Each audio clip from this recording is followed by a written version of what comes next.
We're actually in the process of onboarding new business development reps right now. Instead of taking the time to show somebody how to create the deal and fill things out properly, then watching them on a screen share, because we're all remote, watching them on a screen share go through everything, I've essentially preloaded or sent them the Tango guide in our learning, and it's also stored in our learning base Confluence. The number one way people are using Tangos currently is the extension guide me feature. Yeah. Instead of taking a full hour of dedicated, I'm watching you do the thing, it is pretty much like, here's how to do it, and here's a guide to walk you through it every time.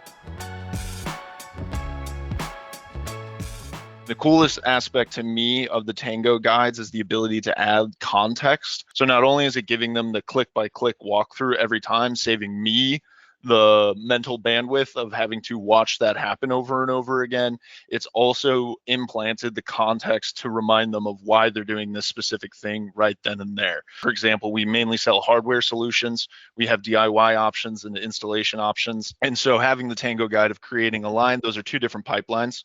And so having the Tango guide right there of deal pipeline is installer DIY, it's right there to explain to a fresh off the street, if you will, BDR who's never worked in an industry like this before, to explain, okay, this needs to go DIY, this needs to go install.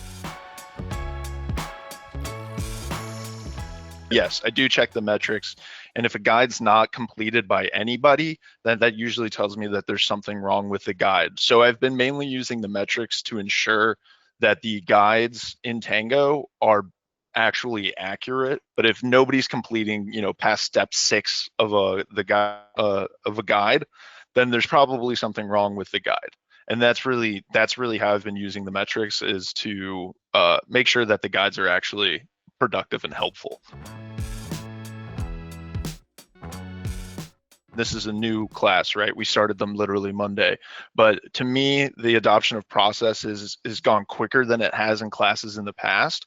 So I am expecting a faster ramp. The major difference that I've noticed is an emotional one, because I would spend this time walking people through these things and just getting blank stares from the laptop or just kind of dead silence. Whereas now I kind of give them the groundwork. They go through the Tango guide. I can watch them progress through those Tango guides.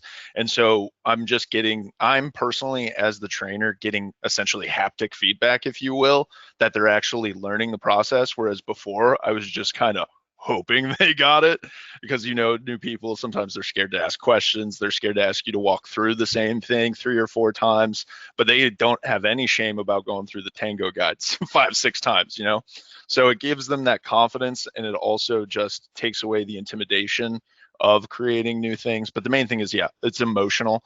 They don't instead of getting blank stares and just assuming and hoping that reps understand it, there's a tool there that essentially quantifies how much they're understanding it. But for reps, having that extra context has saved them the hassle of having to go to a completely separate page in Confluence, scan through, search, and find it, because it's deliberate and right there. It essentially gives them the confidence to not ask me a million questions, to be able to check the Tango first and essentially find the answer on their own.